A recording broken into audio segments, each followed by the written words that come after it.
বাজারের দরকার ছিল, তো বাজার থেকে কী কী নিয়ে আসলাম সেটা তোমাদের সাথে শেয়ার করি। এই যে একটা ব্যাগ দেখে বুঝতে পারছো কী আছে, কিসের দোকানের ব্যাগ সেটা বুঝতে পারছো। তো দেখাবো কি আছে এতে। এই যে, তো এতে কী আছে সেটা আমি পরে দেখাবো তোমাদের সাথে। তো আর কী কী এনেছি সেইগুলো তোমাদের সাথে শেয়ার করে নিই। টুকটাক সবজি বাজারে গেলে তো সবজি বাজারটা টুকটাক করাই যায়। এই যে এখানে একটা দুধ আছে আমুলিয়ার, আর এখানে অল্প করে একটু সন্দেশ আছে, সন্দেশটি মাথার সঙ্গেই যাও কিছু একটা হবে, একটা বিস্কুট, আর এই যে ঘিটা তো এমনি আনা হয়, তো আজকে আরও আনা হলো, কারণ তোমরা হয়তো অনেকে দেখেছো আমার একটা দাদু মারা গেছে, তো বলতে পারো আজ থেকে অসহ্য আমাদের।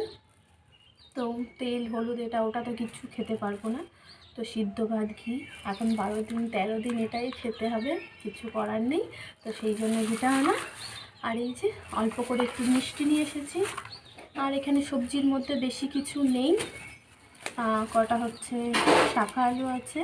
আর বাজারে গেছি অনেক সময়, কিন্তু ওই জুয়েলারির দোকানে গিয়ে তোমার অনেকটা টাইম চলে গেছে, তো তারপর সবজির দোকান টোকান প্রায় বন্ধ হয়ে গেছে।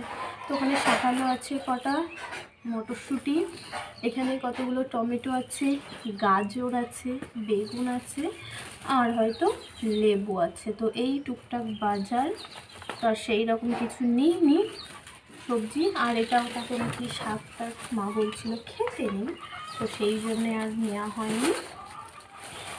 তো এবার সবজির দোকান ফলের দোকান বেশি বন্ধ ছিল, নাহলে আর বেশ কিছু নেওয়া হতো।